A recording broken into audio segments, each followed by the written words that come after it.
Wakati ambao wengi wamemisi uwepo wa Leila, wanatamani kumuona akirudi tena kumsumbua Manyanya, akimnagi yani Manyanya kwamba anampenda, alafu Manyanya anajifanya hataki, anataka. Sasa subscribe kwenye channel hii hapa ya Nova Films, alafu tuanze uchambuzi rasmi. Ni mambo gani ambayo yanakwenda kukosekana kwenye tamthilia hii hapa mara baada ya Leila kupata msiba wa kufiwa na baba yake mzazi? Ni pengo kubwa sana kwenye tamthilia hii hapa ya Dunia.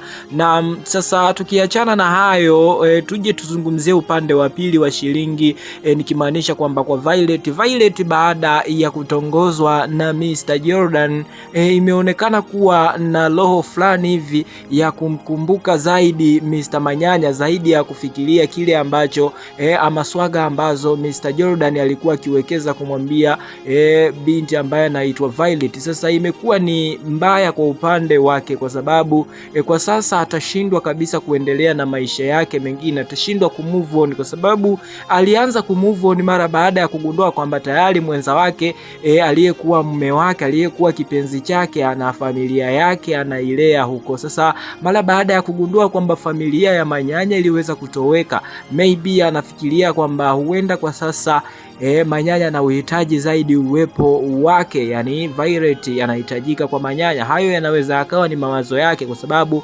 nafikiri alivyokuwa ametulia alikuwa akifikiria zaidi yale maneno ambayo Mr. Jordan aliweza kumuelezea kwa urefu zaidi kuhusu mateso ambayo kwa sasa Manyanya anapitia, namna ambavyo washikaji wameweza kutaiti mali zake na kwa sasa ni mtupu, hana kitu chochote anachokimiliki. Sasa nafikiri kwamba Violet kutokana na nguvu ambayo uko nayo kwa sasa, pesa ipo, nafikiri atawekeza zaidi kumtafuta Manyanya.